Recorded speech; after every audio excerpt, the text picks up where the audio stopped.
معزز مشائخ کرام، بزرگوں، دوستوں، اسلامی بھائیوں اور پردہ نشین ماؤں بہنوں،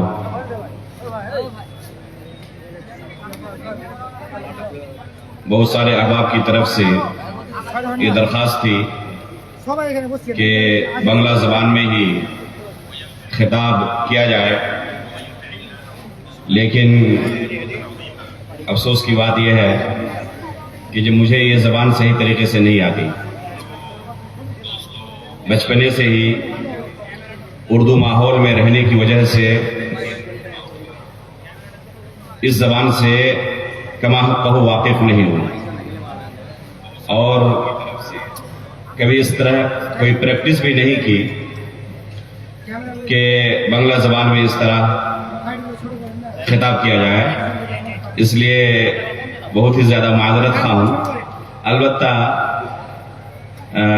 شیخ محترم سے گزارش کروں گا کہ آخر میں 5-7 منٹ اگر اس خطاب کا خلاصہ وہ پیش کر دیں تو بہت اچھا ہوگا۔ انشاءاللہ اپنی طرف سے میں پوری کوشش کروں گا کہ اردو ہی ہو، لیکن حتی الامکان آسان الفاظ میں بولا جائے، اور انشاءاللہ چونکہ آپ جھارکھنڈ سے بہت قریب ہیں، بہار سے قریب ہیں، اس لیے اردو سمجھنے میں مجھے نہیں لگتا کہ بہت زیادہ آپ کو پریشانی ہوگی۔ انشاءاللہ آپ لوگ سمجھیں گے باذن اللہ تعالی۔ اللہ رب العالمین ہمارے لیے سمجھانا اور سمجھنا دونوں آسان کر دے۔ محترم حاضرین، ابھی آپ کے سامنے جو خطبۃ الحاجہ پیش کیا گیا ہے، یہ خطبہ تقریباً ہر خطیب سے، ہر مقرر سے آپ سنتے ہیں۔ جمعہ کے خطبے کے اندر بھی ہر ہفتے یہ خطبہ سنتے ہیں۔ نبی صلی اللہ علیہ وسلم اپنے دروس، اپنی محفلوں میں، مجلسوں میں، جمعہ کے خطبوں میں اس خطبے کو صحابہ اکرام کے سامنے بار بار پڑھتے تھے، حالانکہ صحابہ اکرام کی زبان عربی زبان تھی۔ اس کے باوجود نبی صلی اللہ علیہ وسلم بار بار اس خطبے کو دہراتے تھے، تو یقیناً اس کے پیچھے ایک مقصد ہے۔ اس خطبے کے اندر آپ غور کریں کہ بعض چیزیں ایسی ہیں جو اس امت مسلمہ کو اور دین اسلام کو تباہ و برباد کر دینے والی ہیں۔ اللہ کے رسول صلی اللہ علیہ وسلم اس خطبے کے اندر کیا بیان کرتے تھے؟ کل بدعت ضلالہ وکل ضلالۃ فی النار، کہ ہر بدعت گمراہی ہے، اور بدعت یہ انسان کو جہنم تک لے جانے والی ہے۔ اس خطبۃ الحاجہ کے بعض الفاظ پر محدثین کا کلام بھی ہے۔ علامہ البانی رحمہ اللہ نے خطبۃ الحاجہ کے نام سے ایک پتلی سی کتاب بھی لکھی ہے، اور اس کے الفاظ پر بحث کی ہے کہ کون سا لفظ کس طریق سے آیا ہوا ہے، کس سند سے آیا ہوا ہے۔ بہرحال اس خطبے سے ہمیں ایک بہت بڑا درس ملتا ہے کہ اصل دین پر عمل کرنا یہ انتہائی ضروری ہے، اور اس دین کو اگر کوئی بدلے، بگاڑے تو یہی بدعت ہے، اور یہ عمل انتہائی خطرناک عمل ہے، جہنم میں پہنچانے والا عمل ہے۔ اللہ کے رسول صلی اللہ علیہ وسلم کو اللہ رب العالمین نے اس دنیا میں نبی بنا کر بھیجا، اپنی شریعت دے کر بھیجا، اپنا دین دے کر بھیجا، تاکہ اللہ رب العالمین کی شریعت کو آپ ان کے درمیان رہتے ہوئے عملی طور پر انہیں سکھائیں کہ یہ اللہ کی شریعت ہے، یہ اللہ کا دین ہے۔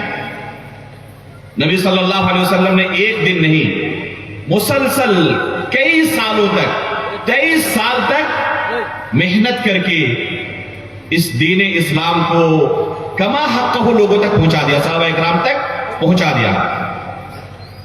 اللہ کے رسول صلی اللہ علیہ وسلم کے زمانے میں تمام کے تمام صحابہ اکرام جو کہ اس وقت یہی مسلمان تھے، سب ایک دین پر عمل کرنے والے تھے، ایک شریعت پر عمل کرنے والے تھے.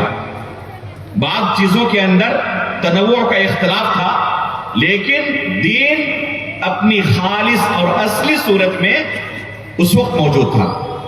کہیں پر کوئی بدعت داخل نہیں ہوئی تھی، دین کی شکل و صورت نہیں بگڑی تھی.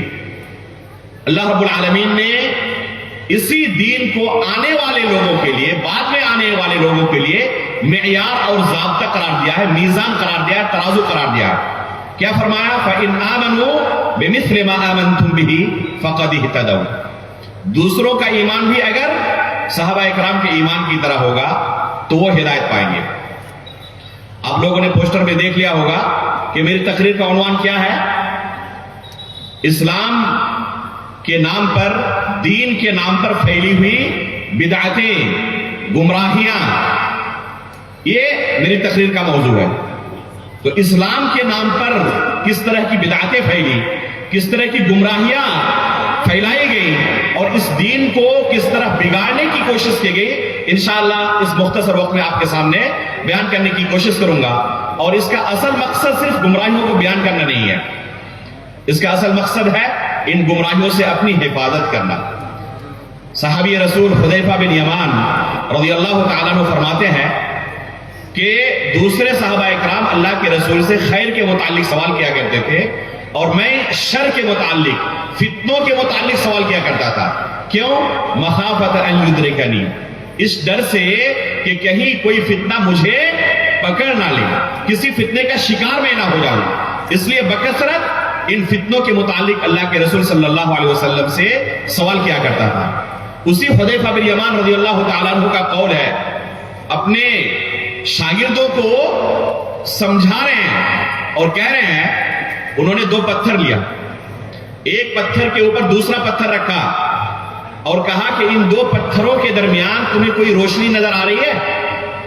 ان کے شاگردوں نے کہا کہ بہت ہی مدھم روشنی، ہلکی سی روشنی نظر آ رہی ہے، بالکل اندھیرا لگ رہا ہے. حذیفہ بن یمان رضی اللہ تعالیٰ عنہ نے کہا کہ یہ جو مدھم سی ہلکی سی روشنی ہے یہ سنت ہے، اور یہ جو اندھیرا ہے یہ بدعت ہے. ایسا زمانہ بھی آئے گا کہ روشنی انتہائی ہلکی ہو جائے گی اور پورا کا پورا اندھیرا ہی نظر آئے گا.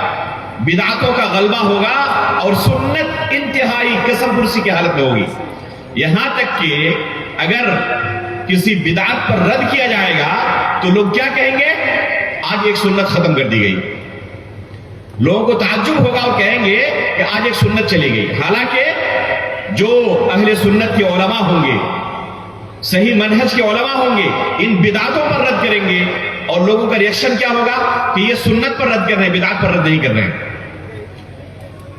تو اللہ کے رسول صلی اللہ علیہ وسلم کے زمانے میں خالص دین موجود تھا، اس میں کہیں کوئی بگاڑ نہیں تھا، کہیں کوئی انحراف نہیں تھا، کہیں کوئی فساد نہیں تھا عقیدے کے اندر، منہج کے اندر، دین کے اندر. لیکن خود رسول اللہ صلی اللہ علیہ وسلم نے یہ پیشن گوئی کی تھی کہ ہمیشہ قیامت تک یہ دین اسی اصل اور خالص شکل و صورت میں باقی نہیں رہے گا، بلکہ یقیناً اس امت کے اندر فتنے رونما ہوں گے، اس امت کے اندر گروہ بندیاں ہوں گی، مختلف باطل فرقے اس امت کے اندر جنم لیں گے اور اس دین کو بگاڑنے کی کوشش کریں گے.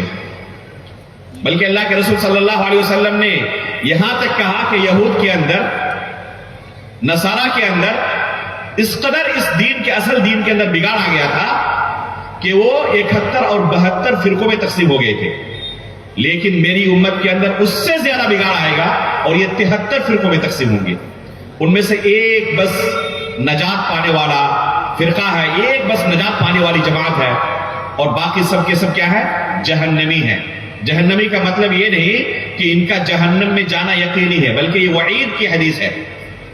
اللہ رب العالمین کی مشیت کے تحت ہے.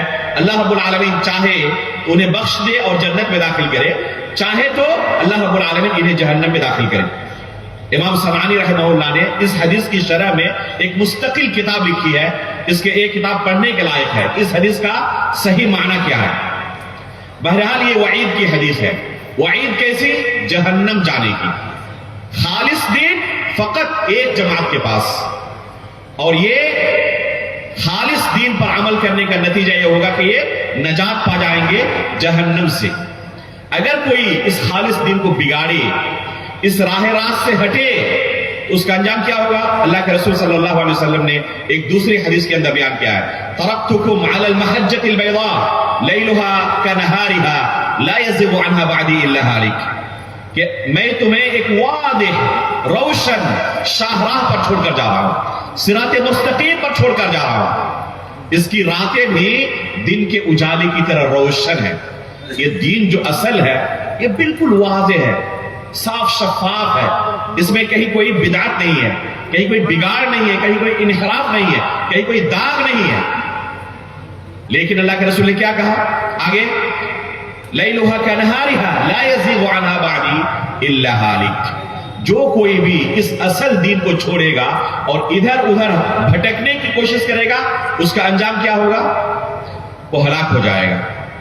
یہ ہلاک ہونے والوں میں سے ہوگا، جو بھی اس اصل صراط مستقیم سے ادھر ادھر ہٹے گا وہ ہلاک اور برباد ہو جائے گا۔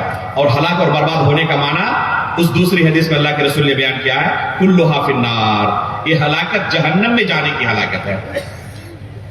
اس لیے ہر مسلمان کی ذمہ داری یہ ہے کہ اپنے آپ کو ہلاک ہونے سے بچائے۔ اسی وجہ سے حذیفہ بن یمان رضی اللہ تعالیٰ عنہ بکثرت اللہ کے رسول سے ان فتنوں کے متعلق سوال کیا کرتے تھے، اور اللہ کے رسول صلی اللہ علیہ وسلم انہیں بتاتے بھی تھے، بلکہ عمومی مجالس کے اندر بھی صحابہ اکرام کے سامنے اللہ کے رسول صلی اللہ علیہ وسلم بکثرت ان فتنوں سے اپنی امت کو آگاہ کرتے، صحابہ اکرام کو آگاہ کرتے، عمومی طور پر بھی خصوصی طور پر بھی۔ بلکہ بعض فتنوں کا اللہ کے رسول صلی اللہ علیہ وسلم نے نام لے کر تنبیہ کی ہے کہ یہ فتنہ ظاہر ہوگا، یہ فتنہ ظاہر ہوگا، یہ فتنہ ظاہر ہوگا۔ اب اللہ کے رسول صلی اللہ علیہ وسلم کی احادیث دیکھیں، بہت سارے فتنوں کے متعلق آپ کو صراحت ملے گی۔ اللہ کے رسول نے پہلے ہی پیشین گوئی کی ہے کہ میری امت کے اندر یہ فتنہ ظاہر ہوگا۔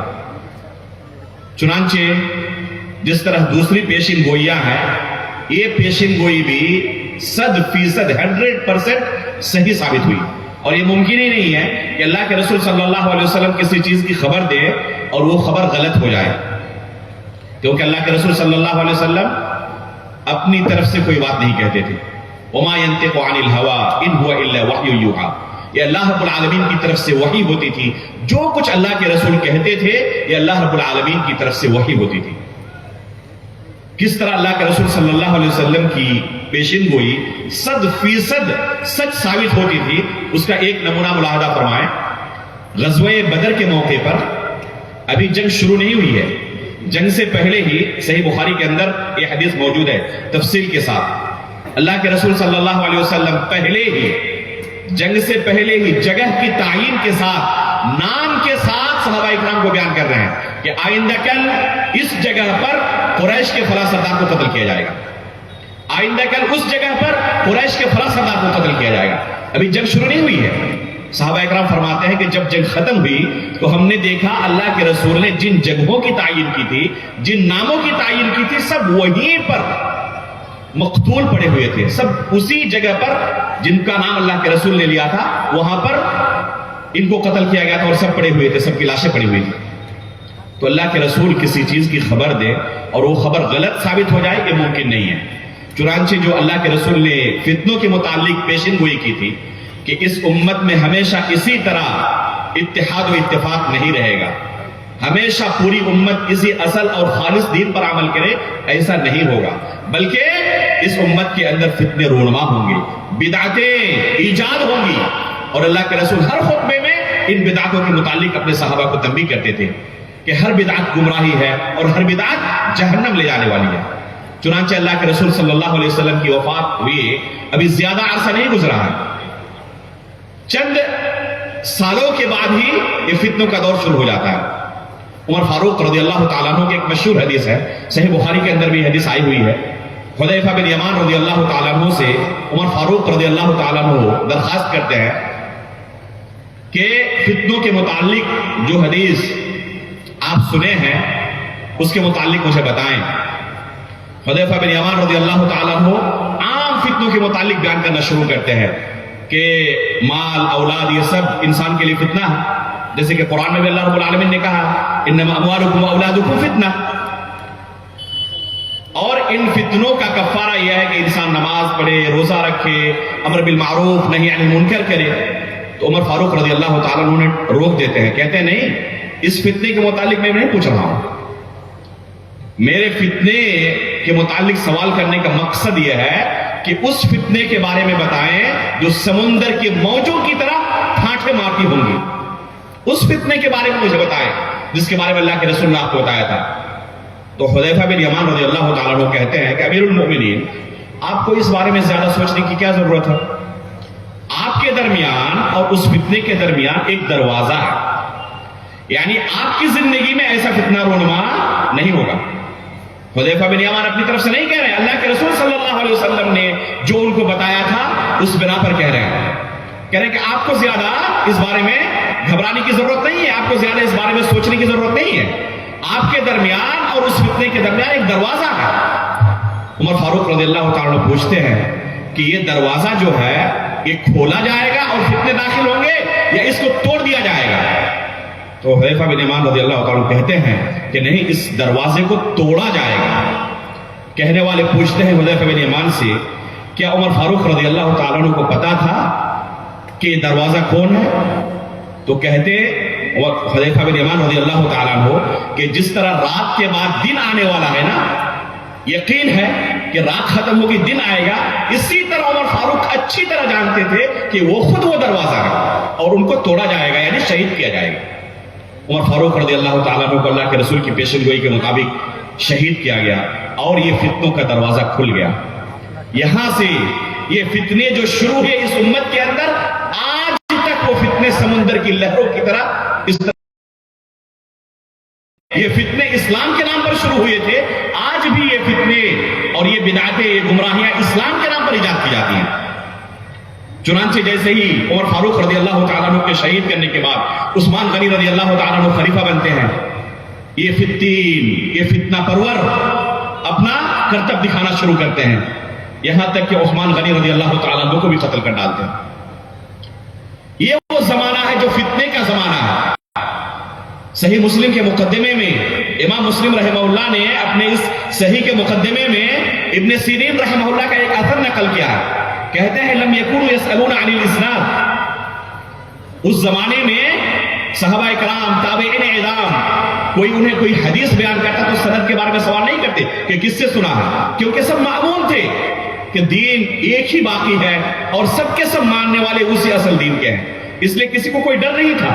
فلما وقعت الفتنہ قالوا سموا لنا رجالکم، لیکن جیسے ہی فتنہ واقع ہوا لوگوں نے کہنا شروع کیا کہ یہ حدیث تم نے کس سے سنی ہے، ذرا بتاؤ تو تمہارے استاد کون ہے، تم نے یہ دین کس سے سنا ہے، جو دین تمہیں ہمیں سکھا رہے ہو یہ دین تم نے کس سے لیا ہے؟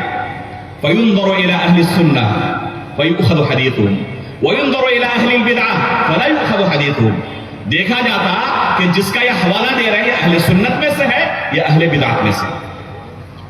یہ عثمان غنی رضی اللہ تعالیٰ عنہ کے قتل کے بعد کا واقعہ ہے، تمام محدثین کا، علماء کا اس بارے میں اجماع ہے کہ یہاں پر فتنے سے مراد عثمان غنی رضی اللہ تعالیٰ عنہ کا قتل ہے۔ کیا فرماتے ابن سیرین رضی اللہ رحمہ اللہ کہ جب یہ فتنہ واقع ہوا، عثمان غنی رضی اللہ تعالیٰ عنہ کو قتل کر دیا گیا، تب اس امت کے علماء جاگ گئے کہ اب فتنہ واقع ہو چکا ہے۔ اللہ کے رسول نے پہلے ہی ان کو پیشن گوئی کی تھی، انہیں اس بارے میں چوکن نہ کیا تھا کہ فتنے رونما ہوں گے، ان کے کان کھڑے ہو گئے کہ اب اس اصل دین کی حفاظت ضروری ہے، ہر ایک سے اگر ہم دین حاصل کرتے رہے تو یہ ہمارے دین کو بگاڑ کر رکھ دیں گے۔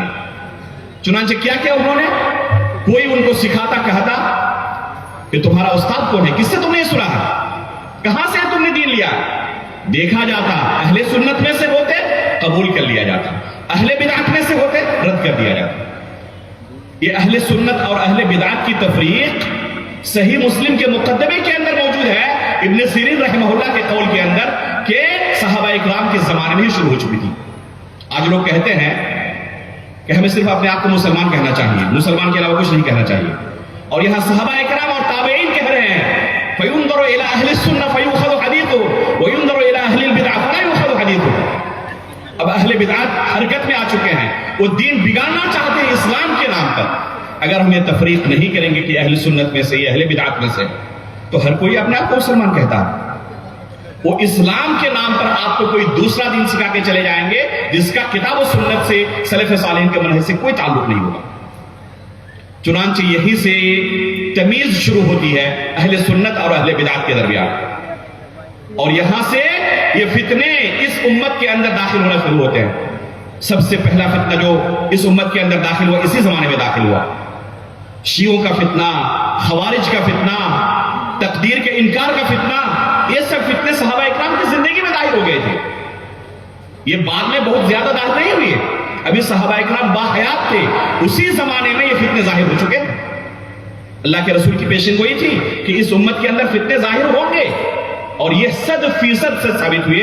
اس امت کے اندر ایسے فتنے ظاہر ہوئے کہ اس امت کے اس دین کے اصل شکل کو انہوں نے بگاڑ کر رکھنے کی کوشش کی۔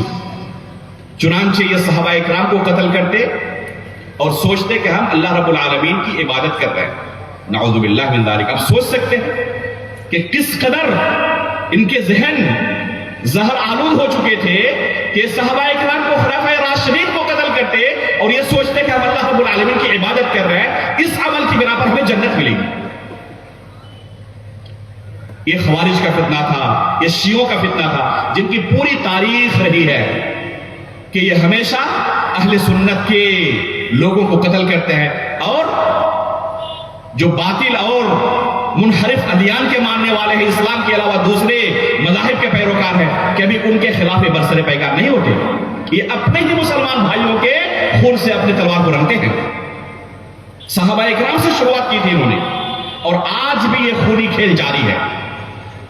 اس لیے ان فتنوں کو جاننے کی اور اپنے دین و ایمان کی حفاظت کی شدید ضرورت ہے، کیونکہ اس سے زیادہ قیمتی سرمایہ ہمارے پاس کوئی نہیں ہے۔ سب سے قیمتی سرمایہ ہمارے پاس کس چیز کا؟ توحید کا، دین اسلام کا۔ ایک خطبۃ الحاجہ کے اندر جو 3 آیتیں آپ کے سامنے تلاوت کی جاتی ہیں، پہلی آیت کے اندر اللہ رب العالمین کیا کہہ رہے ہیں کہ تم اس دنیا سے رخصت ہو تو اسلام کی حالت پر، اگر اسلام کی حفاظت کر لی، اپنے آپ کو اسلام سے خارج ہونے سے بچا لیا، تو انشاءاللہ رب کی جنت سے ہم محروم نہیں رہیں گے۔ لیکن اگر ہم کوئی ایسا عقیدہ رکھ کے، کوئی ایسا عمل کیے جو اسلام سے ہمیں خارج کر دے، تو سب سے بڑا خسارہ کیا ہوگا؟ سب سے بڑا خسارہ یہ ہوگا کہ ہمارا شمار جہنمیوں میں ہوگا، اور اس سے بڑا کوئی خسارہ نہیں ہے۔ فمن زحزح عن النار وادخل الجنۃ فقد فاز۔ اگر جہنم سے نجات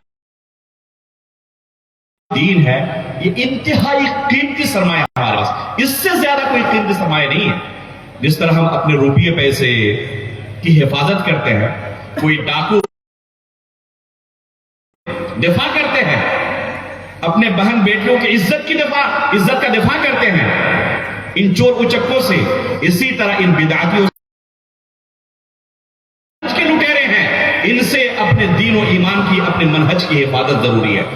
ورنہ پتا چلا کہ کسی بدعتی سے ہم دین سیکھنے گئے اور اس نے دین کے نام پر ہمیں کوئی دوسرا کے دین سکھا کے چلا گیا۔ اس لیے میرے بھائیوں، یہ دیکھنا بہت ضروری ہے کہ کس سے ہم دین اپنا حاصل کر رہے ہیں۔ اللہ کے رسول صلی اللہ علیہ وسلم نے جن فتنوں کے متعلق خصوصی طور پر آگاہ کیا تھا، ان میں سے ایک خوارج کا ہی فتنہ تھا۔ اللہ کے رسول صلی اللہ علیہ وسلم کو آپ کی زندگی میں ہی اعتراض کرنے والا ہی خارجی فکر تھا۔ اللہ کے رسول نے جب غزوہ حنین کے بعد مال غنیمت کو تقسیم کیا اور قریش کے بڑے بڑے سرداروں کو بہت زیادہ مال غنیمت دیا، اور انصار کو اور دوسرے صحابہ کرام کو اس مال غنیمت میں سے وہ حصہ نہیں ملا، تو فوراً اسی خارجی فکر نے اللہ کے رسول پر بھی اعتراض کیا اور کہا کہ اس تقسیم کے اندر اللہ رب العالمین کی رضامندی کا خیال نہیں رکھا گیا، اس میں انصاف نہیں کیا گیا۔ اللہ کے رسول صلی اللہ علیہ وسلم غصے کے عالم میں آ گئے اور کہا کہ مجھے اگر میں انصاف نہ کروں تو اور کون کرنے والا انصاف ہے؟ اللہ رب العالمین مجھے امین سمجھتا ہے، لیکن تم مجھے امین نہیں سمجھتے۔ پھر اللہ کے رسول نے کیا کہا تھا کہ اسی کی نسل سے آئندہ ایسے لوگ ظاہر ہوں گے جو تلاوت قرآن بہت زیادہ کریں گے، عبادت میں ہمیشہ مشغول رہیں گے، بڑے نیک متقی پرہیزگار تمہیں نظر آئیں گے، لیکن حقیقت میں اسلام کے ساتھ کوئی تعلق ان کا نہیں ہوگا. قرآن پڑھیں گے لیکن حلق سے نیچے نہیں اترے گا. یہ دین سے اسی طرح نکل جائیں گے جس طرح تیر کمان سے نکل جاتا ہے. آگے اللہ کے رسول فرماتے ہیں کہ اگر یہ مل گئے تو میں انہیں عاد اور ثمود کی طرح ان کو قتل کروں گا. بلکہ اللہ کے رسول نے ایک حدیث میں کہا کہ ان کے سردار کو قتل کرنے والا اس امت کا سب سے خوش نصیب بندہ ہوگا. علی رضی اللہ تعالیٰ عنہ نے اپنے دور خلافت میں ان خوارج سے جنگ کیا تھا. جنگ نہروان میں جب جنگ ختم ہوئی تو علی رضی اللہ تعالیٰ عنہ نے کہا اپنے ساتھیوں سے کہ ذرا مقتولین میں دیکھو کہ اللہ کے رسول نے جو صفت بیان کی تھی خوارج کے سردار کی کہ اس کے ہاتھ میں خواتین کے عورتوں کے پستان کی طرح ایک ابھار ہوگا, موجود ہے یا نہیں ہے. جب لوگوں نے تلاشا تو وہ خارجیوں کا سردار مل گیا مقتولین میں سے, جس کے بارے میں اللہ کے رسول نے خوشخبری سنائی تھی. علی رضی اللہ تعالیٰ عنہ فوراً سجدے میں گر جاتے ہیں خوشی کے عالم میں کہ اللہ کے رسول نے پیشن گوئی جو کی تھی وہ میرے حق میں آئی. یہ خوشخبری عظیم میرے حق میں آئی. علی رضی اللہ تعالیٰ عنہ سجدے میں گر پڑے. اسی زمانے میں شیعوں کا فتنہ ظاہر ہوا تھا, جنہوں نے کیا کہنا شروع کیا, علی رضی اللہ تعالیٰ عنہ کا آپ ہی خدا ہے, آپ ہی اللہ ہے. نعوذ باللہ من ذالک. لفظ خدا کے اوپر بھی آپ لوگوں نے کافی سنا ہوگا یہ اللہ رب العالمین کا نام نہیں ہے. تو وہ علی رضی اللہ تعالیٰ عنہ کو اپنا معبود سمجھتے تھے, علی رضی اللہ تعالیٰ عنہ کو الہ کہتے تھے. علی رضی اللہ تعالیٰ عنہ نے ان کے ساتھ کیا سلوک کیا, ایک گڈھے میں ڈال کر ان کو آگ لگا دی, زندہ جلا دیا. عباس رضی اللہ تعالیٰ عنہ کو جب خبر پہنچی تو انہوں نے کہا کہ اگر میں ہوتا تو انہیں قتل کرتا کیونکہ یہ مرتد ہیں, انہیں آگ کے حوالے نہ کرتا. لیکن وہ بھی اس بات پر متفق ہیں یہ مرتد ہو چکے ہیں. یہ عقیدہ کہ اللہ رب العالمین الہ نہیں ہے بلکہ علی رضی اللہ تعالیٰ عنہ الہ ہے, یہ اسی وقت ظاہر ہو چکا تھا. ابھی صحابہ کرام موجود ہیں, اس طرح کے فتنے ظاہر ہو چکے تھے اور اس طرح دین کو بگاڑنے کی کوشش کی گئی. یہاں تک کہ صحابہ کرام کی تکفیر کی گئی کہ یہ سب کے سب نعوذ باللہ من ذالک رسول اللہ صلی اللہ علیہ وسلم کی وفات کے بعد کیا ہو گئے تھے, سب کے سب مرتد ہو گئے تھے. جو صحابہ کرام کو ابو بکر صدیق رضی اللہ تعالیٰ عنہ کو, عمر فاروق رضی اللہ تعالیٰ عنہ کو, دوسرے صحابہ کرام کو کافر سمجھتے ہو, کیا خیال ہے وہ آپ کو اور ہمیں مسلمان سمجھتے ہوں گے؟ لیکن اس کے باوجود کچھ لوگوں کی آنکھیں نہیں کھلتی ہیں. ان روافض اور شیعوں کو اپنا بھائی سمجھتے ہیں اور ان کے حق میں اہل سنت کو گالی دیتے ہیں, کہتے ہیں وہی اسلام کی حقیقت میں خدمت کر رہے ہیں اور مسلمانوں کے لیے وہی حقیقت میں جنگ لڑ رہے ہیں.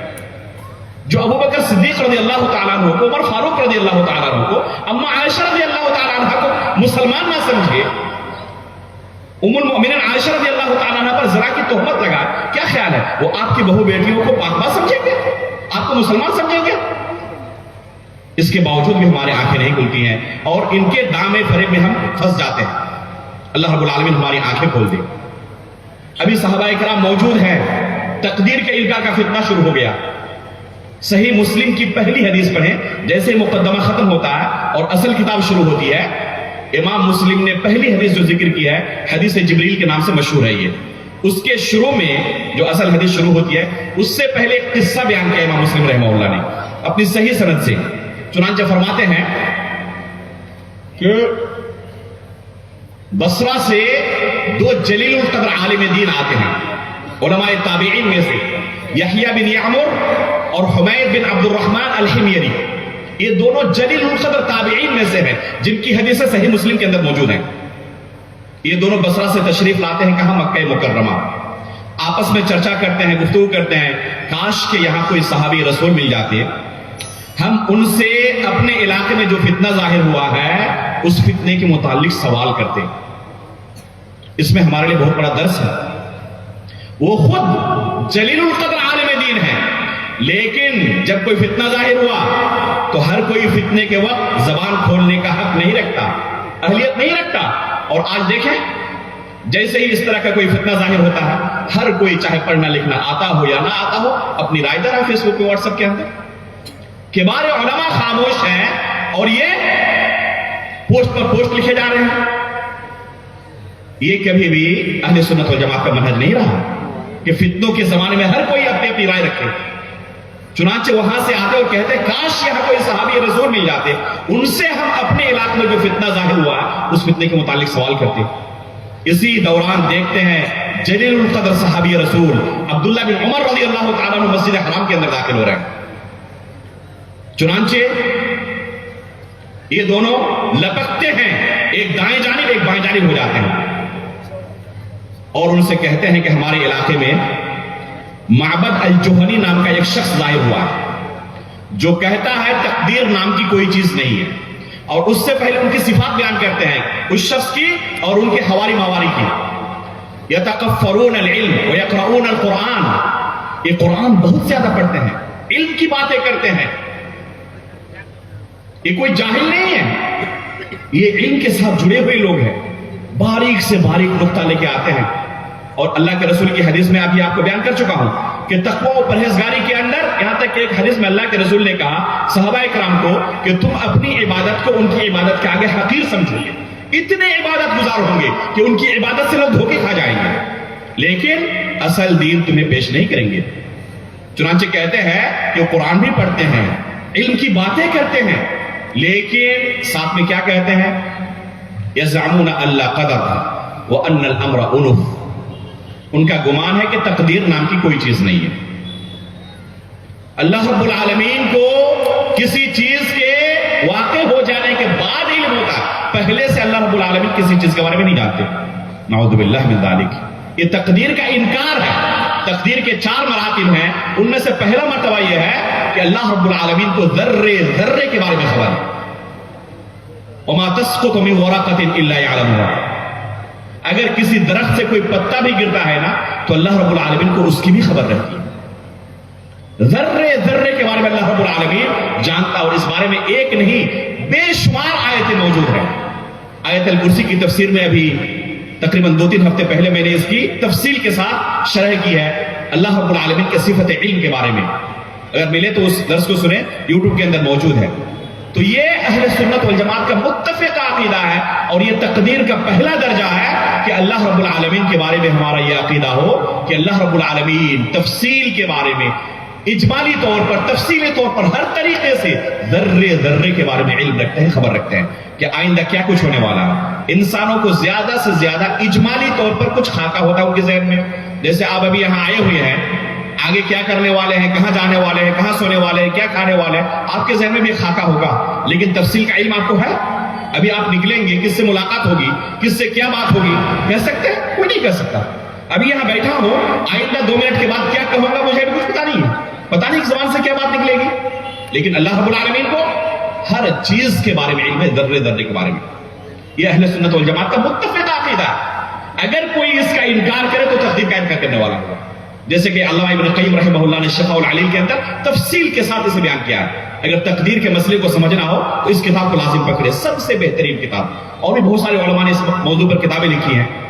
کہنے کا مقصد یہ تھا کہ ابھی صحابہ اکرام باحیات ہیں، عبداللہ بن عمر رضی اللہ تعالیٰ عنہ جیسے جلیل القدر صحابی سے یہ سوال ہو رہا ہے کہ اس طرح کے کچھ لوگ ظاہر ہو چکے ہیں جو تقدیر کا انکار کرتے ہیں، تقدیر کو نہیں مانتے۔ کیا فرماتے ہیں عبداللہ بن عمر رضی اللہ تعالیٰ عنہ؟ آج ہمارے اپنے تعامل پر اہل بدعت کے ساتھ اور عمر فاروق عبداللہ بن عمر رضی اللہ تعالیٰ عنہ کے تعامل کے درمیان فرق کو دیکھیں۔ یہ ہے اہل سنت والجماعت کا منہج، اللہ کے رسول نے یہ دین انہیں سکھایا تھا۔ فرماتے ہیں فوراً کہ جا کر ان کو کہہ دینا کہ میں ان سے بری ہوں، وہ مجھ سے بری ہیں، ان کے ساتھ کوئی تعلق نہیں۔ اہل بدعت کی سزا یہی ہے، اہل بدعت سے کسی اہل سنت کا کوئی دینی تعلق نہیں ہوتا۔ اسی وجہ سے اہل بدعت صحابہ اکرام تابعین کے پاس آتے اور انہیں کچھ سنانا چاہتے، یہ انکار کر دیتے کہ آپ سے کچھ نہیں سننا، کہتے بس ایک جملہ سن لیں، کہتے کہ آدھا بھی نہیں سننا چاہتا، اور اپنے کانوں میں انگلی ڈال لیتے۔ یہ تھا اہل بدعت کے ساتھ ان کا تعامل۔ کیوں؟ کیونکہ ان کے نزدیک یہ دین انتہائی عزیز تھا، کہیں دل کے اندر کوئی شبہ داخل نہ ہو جائے اور یہ دین نہ نکل جائے، کیونکہ شبہات اور اصل دین جو اللہ کے رسول صلی اللہ علیہ وسلم صحابہ اکرام کو دے کر گئے تھے، دونوں ایک ساتھ جمع نہیں ہو سکتے، جیسے یہ شبہات داخل ہوں گے اصل دین آپ کے دل سے رخصت ہو جائے گا، یہاں تک کہ بدعت اور بدعتی حضرات آپ کو محبوب آنے لگیں گے، اور جو ان سے ڈرائے گا وہ آپ کو مبغوض لگیں گے، انہیں کو آپ گالی دیں گے. اور حالت یہ ہو جائے گی جیسے حذیفہ بن یمان رضی اللہ تعالیٰ عنہ نے کہا تھا کہ جب کسی بدعت پر رد کیا جائے گا تو کیا کہیں گے لوگ کہ آج ایک سنت چھوڑ دی گئی، آج ایک سنت اٹھا لی گئی، حالانکہ وہ بدعت پر رد کر رہے ہوتے ہیں، سنت پر نہیں. تو یہ واقعہ صحابہ اکرام کی زندگی میں ظاہر ہو گیا. عبداللہ بن عمر رضی اللہ تعالیٰ عنہ فوراً کہتے ہیں ان کو جا کر کہہ دینا کہ میں ان سے بری ہوں، وہ مجھ سے بری ہیں، ان کے ساتھ کوئی تعلق نہیں. اسی طرح جا کر ان سے یہ بھی کہنا کہ اگر وہ خود پہاڑ کے برابر بھی سونا خرچ کرے اللہ کے راستے میں لیکن تقدیر پر ایمان نہ رکھے تو کامیاب نہیں ہو سکتے. اللہ رب العالمین کے پاس انہیں کامیابی نہیں مل سکتی، انہیں جنت نہیں مل سکتی ہے. کوئی تقدیر پر ایمان نہ لائے، دنیا کا ہر خیر کا کام کرتے رہے، اللہ رب العالمین کے پاس اس خیر کے کام کی کوئی اہمیت نہیں ہے. عبداللہ بن عباس رضی اللہ تعالیٰ عنہ کا بھی قول اسی طرح ہے. فرماتے ہیں کہ اگر کوئی شخص القدر و نظام التوحید، یہ تقدیر پر ایمان لانے کا جو مسئلہ ہے، توحید کا پورا سسٹم اس مسئلے کے ساتھ جڑا ہوا ہے.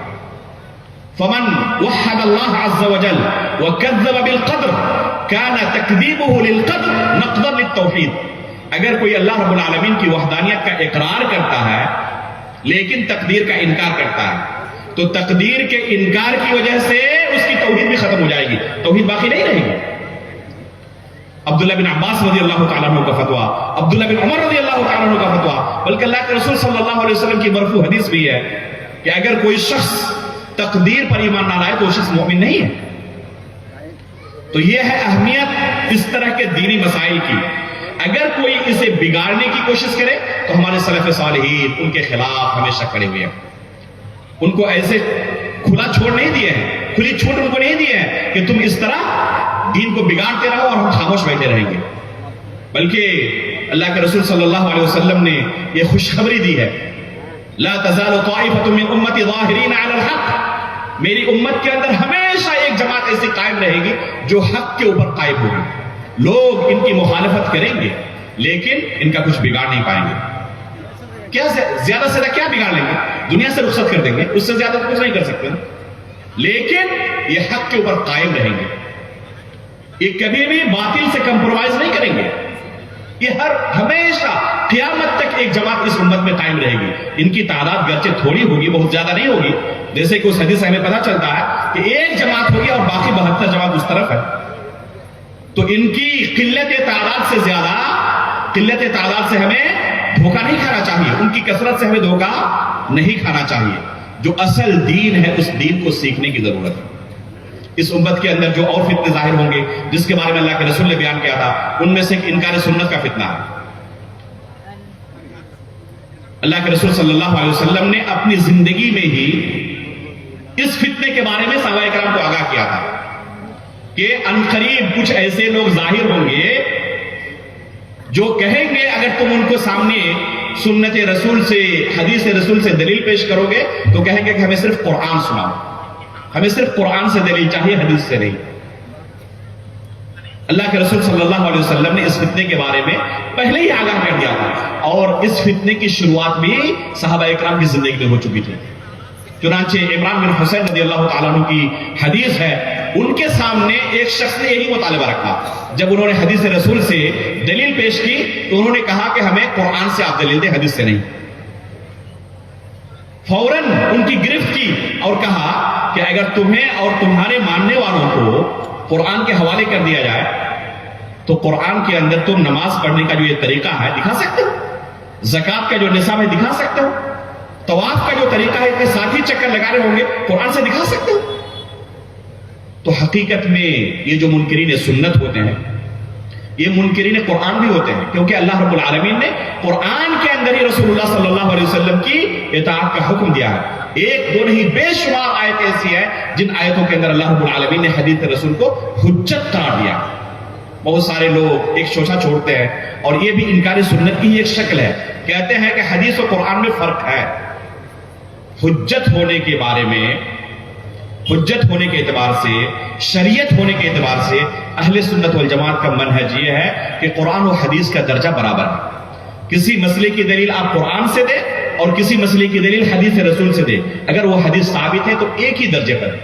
خطیب بغدادی رحمہ اللہ نے الکفایہ کے شروع میں ہی ایک باب قائم کیا ہے جس کا خلاصہ یہ ہے کہ سلف صالحین حدیث اور قرآن کو حجت ہونے کے اعتبار سے ایک درجے پر رکھتے تھے، ایک درجہ دیتے تھے، ان کے درمیان کوئی تفریق نہیں کرتے تھے۔ لیکن کچھ ایسے مفکرین ہمارے اس بر صغیر کے اندر بھی پیدا ہوئے جنہوں نے زور و شور سے یہ شوشہ اٹھایا کہ قرآن کا درجہ حدیث رسول سے اوپر ہے، پہلے قرآن کو رکھیں گے اس کے بعد حدیث کو، اگر ٹکرائے تو حدیث پر عمل نہیں ہوگا، قرآن پر عمل ہوگا، کیونکہ یہ قرآن ہے، یہ حدیث ہے۔ میرے بھائیوں، شرف کے اعتبار سے، مقام و مرتبے کے اعتبار سے یقیناً قرآن یہ اللہ رب العالمین کی کتاب ہے، حدیث رسول اللہ صلی اللہ علیہ وسلم کا کلام ہے، یہ کلام اللہ نہیں ہے، لیکن یہ وحی ہے اللہ رب العالمین کی طرف سے، اس کی تلاوت عبادت ہے۔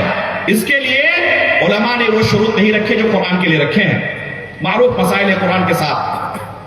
تو یہ اس مقام و مرتبے کے اعتبار سے، شرف کے اعتبار سے فرق ہے، لیکن حجت ہونے کے اعتبار سے، شریعت ہونے کے اعتبار سے دونوں برابر ہیں۔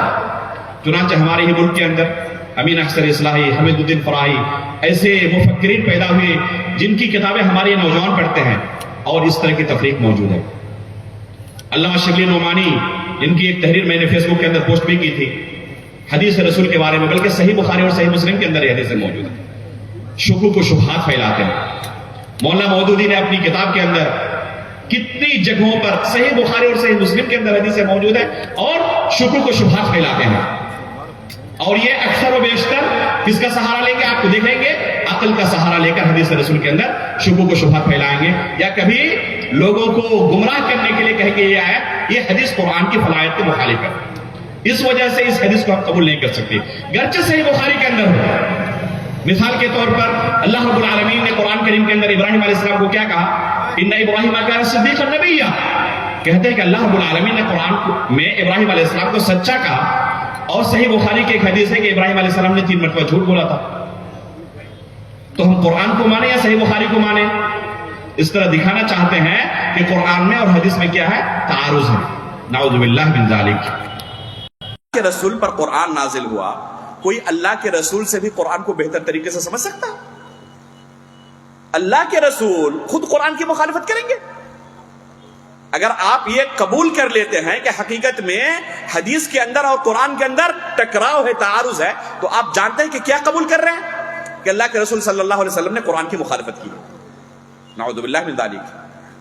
اور اس سے صرف ایک حدیث جاتی نہیں ہے، حقیقت میں حدیث کا پورا ذخیرہ مشکوک ہو جاتا ہے کہ اگر ایک حدیث کے اندر غلطی کر سکتے ہیں تو دوسری میں بھی کر سکتے ہیں۔ اگر بخاری کی ایک حدیث چلی گئی تو کیا دوسری حدیث سے صحیح سالم رہ جائیں گی؟ اصل مقصد ذخیرہ سنت کو، احادیث رسول کو مشکوک کرنا ان کا ہوتا ہے، اور اس طریقے سے وہ لوگوں کو گمراہ کرتے ہیں، اور ہمارے نوجوان انہی لوگوں کو پڑھتے ہیں۔ سر سید احمد خان کتنے مسائل میں انہوں نے انکار کیا، میں نے اپنی کتاب منہج سلف کا دفاع میں ایک لمبی فہرست ذکر کی ہے، اور ان کے ایک ایک گمراہیوں کو بیان کیا ہے کہ کیسے یہ ہمارے نوجوانوں کو، جن کے لٹریچر ہمارے نوجوان پڑھتے ہیں، یہ گمراہ کرتے ہیں۔ میرے بھائیوں، دین بہت ہی عزیز ہے، بہت ہی قیمتی ہے، یہ کسی سے بھی سیکھنے کی چیز نہیں ہے۔ اچھی طرح دیکھ لیں، سلف صالحین کہا کرتے تھے، صحیح مسلم کے مقدمے میں امام مسلم نے اسے بیان کیا ہے، ان ھذا العلم دین فانظروا عمن تاخذون دینکم، کہ یہ جو دین، یہ علم ہے، یہ حقیقت میں دین ہے۔ کسی سے آپ علم حاصل کر رہے ہیں کتاب و سنت کا، تو صرف علم حاصل نہیں کر رہے ہیں بلکہ دین سیکھ رہے ہیں۔ فانظروا عمن تاخذون دینکم، اچھی طرح جانچ لو، پرکھ لو کہ اپنا یہ دین تم کن سے سیکھ رہے ہو۔ اگر وہ حقیقت میں آپ کو صحیح دین سکھلا رہے ہیں تو سیکھیں، اور اگر دین کے نام پہ آپ کو بدعتیں، گمراہیاں سکھا رہے ہیں تو ایسے لوگوں سے دور رہنے کی ضرورت ہے۔ اسی طرح اللہ کے رسول نے جن فتنوں کے بارے میں اپنی زندگی میں آگاہ کر دیا تھا، ان میں سے ایک فتنہ کیا ہے؟ صحیح بخاری کی روایت ہے، ان ھذا العلم ينتزع انتزاعا حتى اذا لم يبق عالما اتخذ الناس رؤوسا جهالا، کہ آہستہ آہستہ یہ علم اٹھا لیا جائے گا، یہاں تک کہ جب علماء ختم ہو جائیں گے، کیا کریں گے؟ جاہلوں کو لوگ سردار بنانا شروع کر دیں گے، ان سے آ کر دین کے مسائل پوچھیں گے، دین سیکھنا چاہیں گے ان سے، اور کیا ہوگا نتیجے میں؟ یہ بلا علم لوگوں کو دین سکھائیں گے، خود انہوں نے دین کو سیکھا نہیں، خود انہوں نے دین کو پڑھا نہیں، اپنے ذہن میں جو ایک تصور تھا اسلام کا اسی کو دین بنا کر لوگوں کے سامنے پیش کر دیں گے. فَيَضِلُّونَ وَيُضِلُّونَ، یہ خود گمراہ ہوں گے، دوسروں کو گمراہ کریں گے. چنانچہ یہ فتنہ بھی بہت ہی شروع کے زمانے میں ظاہر ہو چکا. صحیح مسلم کا مقدمہ پڑھیں. ابو الزناد رحمہ اللہ کا قول نقل کیا امام مسلم نے. صحیح مسلم کا جو مقدمہ ہے واللہ اتنا انتہائی اہم مقدمہ ہے کہ اگر صرف اس مقدمے کو کوئی صحیح طریقے سے پڑھ لے تو اہل سنت والجماعت کا منہج اس کے لیے بالکل روز روشن کی طرح واضح ہو جائے گا. ابو الزناد رحمہ اللہ کا قول نقل کرتے امام مسلم رحمہ اللہ، ادرکت بالمدینۃ مئۃ کلھم مأمون لا یؤخذ عنہم العلم یقال لیس من اہلہ. مدینے کے اندر ایک دو نہیں، سینکڑوں، 100 لوگوں کو، اور مقصد سینکڑوں لوگوں کو، بے شمار لوگوں کو کہنا ہے کہ بے شمار لوگ ایسے موجود تھے جو مأمون تھے، انتہائی امانت دار. یہ لٹیرے چور اچکے نہیں تھے، امانت دار تھے، تقوی و پرہیزگار والے لوگ تھے. لا یؤخذ عنہم العلم، لیکن ان سے علم نہیں لیا جاتا تھا. یہ خود دوسروں کے سامنے آتے تھے علم سکھانے کے لیے کہ ہم سے دین سیکھو، لیکن نہیں، ان کے نزدیک دین بڑا قیمتی تھا، ہر ایک سے نہیں لیا جائے گا. کیا کہا جاتا؟ یقال لیس من اہلہ، یہ اہل علم میں سے نہیں ہے، اور اہل علم سے ہی دین کو سیکھا جاتا ہے. کسی بھی غیر اہل علم سے علم نہیں لیا جاتا، دین نہیں سیکھا جاتا. خطیب بغدادی رحمہ اللہ نے امام مالک رحمہ اللہ سے نقل کیا ہے کہ ان سے دین کیوں نہیں سیکھا جاتا.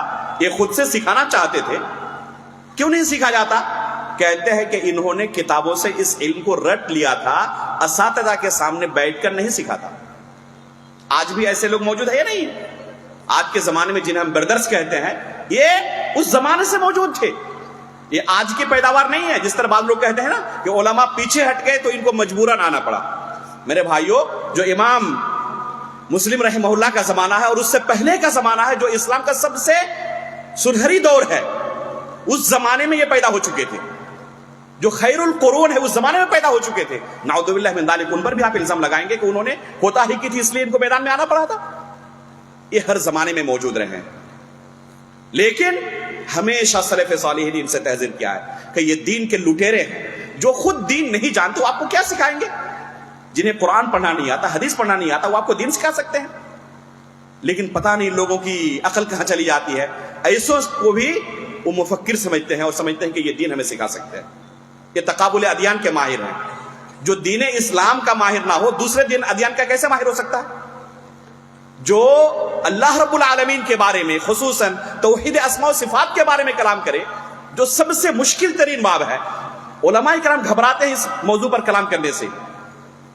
اور ایک شخص جنہوں نے کسی استاد سے علم حاصل نہ کیا ہو، جو ابھی عربی عبارت پڑھنا لکھنا نہ جانتا ہو، جو اصل مصادر ہیں منہج سلف کو سیکھنے کے، عقیدے کے، ان مصادر کا نام تک جو نہ جانتا ہو، یہ آپ کو توحید اسماء و صفات سکھا سکتا، اللہ رب العالمین کے بارے میں بتا سکتا. وہ اللہ رب العالمین کے بارے میں وہی تصور دے گا جو اس کے ذہن میں، اور اس کے ذہن میں تصور توحید کا کون سا آیا؟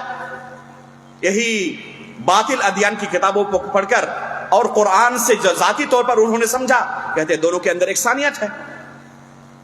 نعوذ باللہ من ذالک. میرے بھائیوں، ایمان بہت قیمتی ہے، ہر ایک سے سیکھنے کی چیز نہیں ہے.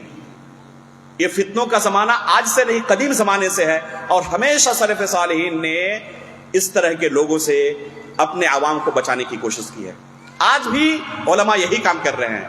جس طرح شروع سے ان کی مخالفت ہوئی ہے، آج بھی مخالفت ہوتی ہے، لیکن ان کی ذمہ داری ہے کہ صحیح دین کی حفاظت کریں، اس کا دفاع کریں، اور ان باطل پرستوں سے اس دین کی کما حقہ جہاں تک ممکن ہو سکے دفاع کرتے رہیں اور صحیح دین لوگوں کو پہنچاتے رہیں. اور بھی بہت سارے فتنے ہیں جن کا حدیث کے اندر صراحت کے ساتھ اللہ کے رسول کی حدیث کے اندر تذکر آیا ہے.